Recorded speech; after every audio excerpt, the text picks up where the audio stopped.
Graças a paz, mais uma manhã com vocês neste quadro Café com Reflexão.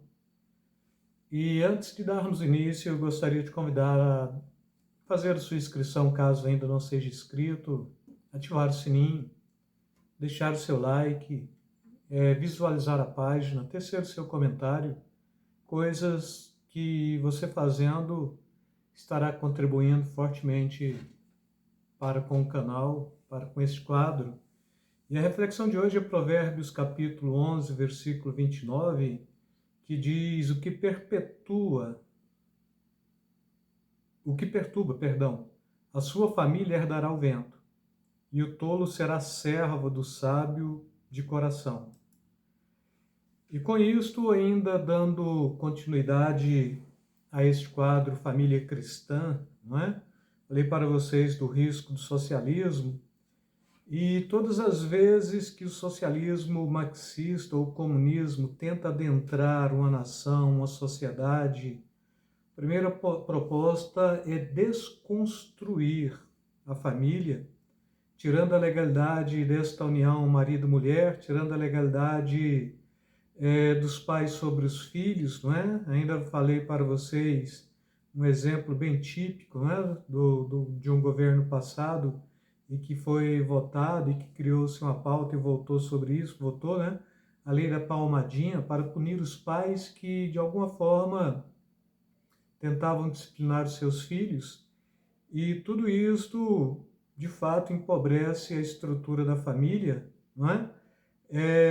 E agora a sociedade depende da família e o conceito do individualismo, negando a realidade da família e do familismo, já desconstrói tanto o sistema em que vivemos, chamado de capitalismo, onde todo pai tem a sua fonte de lucro no mercado, né? Onde os pais, é muito comum hoje o marido e a mulher saírem para o mercado de trabalho mesmo, né? Buscam a sua fonte de lucro no mercado para suprir a necessidade da família, e depois, posteriormente, os próprios filhos, quando já começam, já na idade do trabalho, começam a trabalhar, eles vão buscar aí no mercado a sua fonte de lucro para a família, permitindo uma estrutura de uma família que pode ser melhor do que a família que era antes, não é? Pois já tem mais pessoas trabalhando dentro de casa. E depois também há um investimento por parte dos pais nos próprios filhos para que esses filhos estudem ou façam cursos profissionalizantes e que fiquem bons profissionais dentro de sua área para que possa ter uma melhor qualidade de vida do que teve os seus próprios pais, não é? Muito comum hoje, principalmente no Brasil Central, que hoje é point ou é foco, ou então o pessoal do Nordeste já está correndo mais para cá mesmo, né? E chegando aqui, os primeiros que vieram sofreram muito, e à medida que eles foram sofrendo, eles foram compreendendo que a melhor proposta de dar dignidade e uma melhor condição de vida para os filhos era pondo os filhos para estudarem e assim por diante. Investiram forte e hoje os que já são de segunda geração, aí já está no mercado de emprego, já tem uma boa profissão, já tem um curso superior, porque então eles compreenderam a necessidade de fazer com que a família possa prosperar por onde eles de fato chegassem, né, ou chegaram, ou prosperar onde eles optaram por fazer daí a sua nova moradia, o seu novo estado e assim por diante. E eu digo bem-vindos, não é? De fato, Goiás é muito grande e tem espaço para todo mundo. Então a família está aí para contribuir para com a sociedade, para com a nação, do ponto de vista cultural, do ponto de vista econômico e também dentro deste aspecto da moralidade e da religião. A família tem muito para transmitir, porque a família ela pauta, não é? Nesta questão da religião como forma de solidificar-se, não é? E solidificar a própria sociedade. A família ela bate muito forte nisto e nós que somos de matrizes, né, cristã, reformada ou protestante, compreendemos muito bem o que é conceito da religião, o que é conceito da fé cristã e quais são os nossos princípios de vida, a nossa moralidade, a nossa ética cristã, e tudo quanto queremos é interferir na sociedade para levar esta ética cristã, esta moral cristã.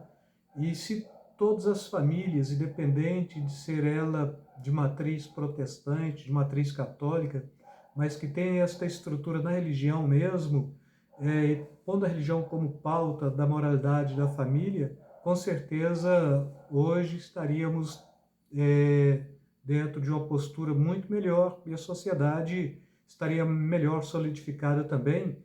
E quando partimos do ponto de vista bíblico, Deus constitui a família e assim a obrigação da família para com Deus é uma obrigação a priori e não a posteriori. Então a família ela tem obrigação para com Deus e posterior a isto ela tem obrigação para com a sociedade mesmo. E esta obrigação para com Deus busca uma santidade, uma moral, uma ética cristã e depois ela transmite isto para a sociedade. E pautando dentro da própria Bíblia ainda, irmãos, quando a gente pega próprio Êxodo, capítulo 20, não é? Que está trazendo ali os 10 mandamentos, ainda falei outro dia que dos 10 mandamentos, os 4 primeiros mandamentos está relacionado ao próprio Deus, a condição do relacionamento do fiel para com o próprio Deus, mas no Êxodo 20, no capítulo 12, não é? Um dos mandamentos é honrar pai e mãe, mas o mais interessante desse mandamento não é somente a questão de honrar pai e mãe, mas para que os seus dias se prolonguem na face da terra que o Senhor teu Deus te dá.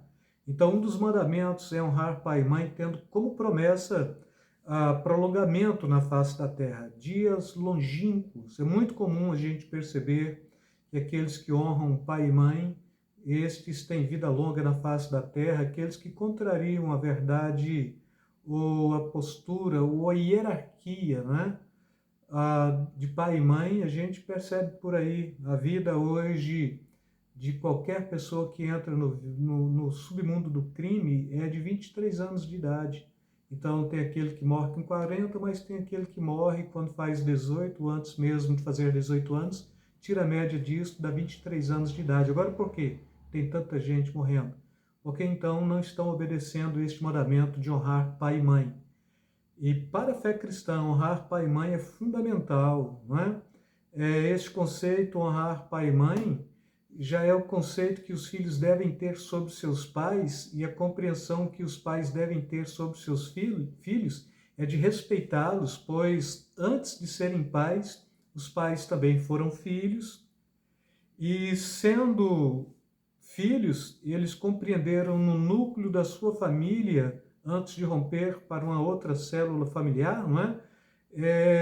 Quais eram estes conceitos, e agora eles trazem dentro desta premissa, honrando os filhos também, porque então, quando crianças e quando então na condição de filhos, eles sentiram, se foram honrados pelos seus pais, levaram isso adiante. Se não foram honrados pelos pais, então eles sentiram, por exemplo, a necessidade de terem filhos para saber honrar os seus filhos, sabendo que estes filhos também, por mandamento, trazia consigo este conceito, honrar pai e mãe, para que os seus dias se prolonguem sobre a face da terra, não é?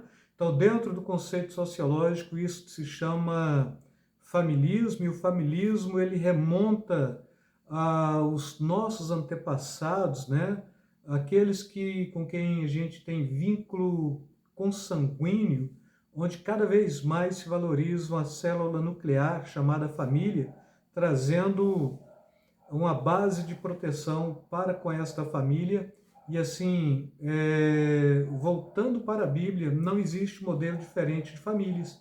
Existe a família, aquela que Deus instituiu e que existe hoje, e que prevalece até os dias de hoje.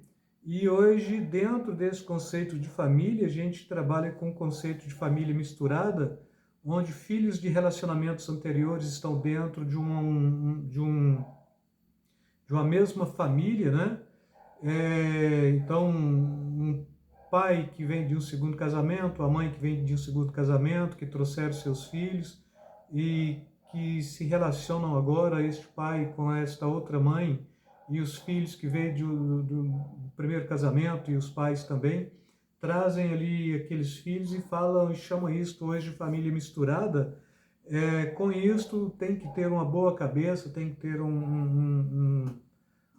uma capacidade muito forte para conduzir os filhos, e não chega a ser problema porque a maioria tem conseguido fazer isso com muita facilidade, com muita característica, e dentro disto a gente vai estar trabalhando esse conceito da família mesmo, não é a família tradicional, a família misturada, que é esse conceito de os filhos da mulher do meu pai ou os filhos do marido da minha mãe, né, que são os meus irmãos, e hoje a gente formou uma família misturada. E em se fazendo isso também a gente vai perceber que tem uma facilidade muito grande de a gente estar se relacionando e crescendo bem dentro desta estrutura, né? Paulo está escrevendo e ele diz o seguinte, em Efésios capítulo 6:1, filhos, obedeçam os vossos pais no Senhor, porquanto isto é justo. No versículo 2 ele diz, honra o teu pai e tua mãe. Este é o primeiro mandamento como promessa para que tudo que te corra, ou para que tudo que te corra bem e tenhas longa vida sobre a terra. E no versículo 4, é algo que eu vou estar abordando na próxima ministração, diz, e vós, pais, não provoqueis a ira dos vossos filhos, mas educai-os de acordo com a disciplina e o conselho do Senhor, caminhando como servos. Ainda Provérbios 6, dos versículos 20 a 23, diz, filho meu, guarda o mandamento do teu pai e não deixes a lei da tua mãe. Ata-os perpetuamente ao teu pescoço e pendura-os ao teu pescoço. Quando caminhares, te guiará. Quando te deitares, te guardará. Quando acordares, falará contigo. Porque o mandamento é lâmpada e a lei é luz. E as repreensões da correção são caminho de vida. Ainda Colossenses 2:20 diz, vós, filhos, obedecei em tudo aos vossos pais, porque isto é agradável ao Senhor. E para fechar este conceito bíblico mesmo, Provérbios 13:1, não é? O filho sábio atende à instrução do pai, mas o escarnecedor não ouve a repreensão. E quando a gente pega a própria Bíblia, né?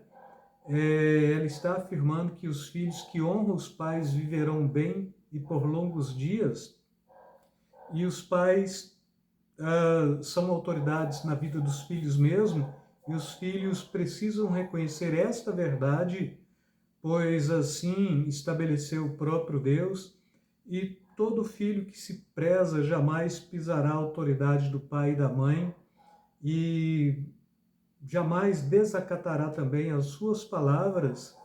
É preciso que os filhos ouçam e obedeçam a voz dos pais como sendo aqueles que têm legalidade sobre si e que, de alguma forma, trabalham para o seu próprio benefício. Com isso, mais uma vez, quero deixar aí para vocês beijo na alma, beijo no coração. Fiquem na paz, amados.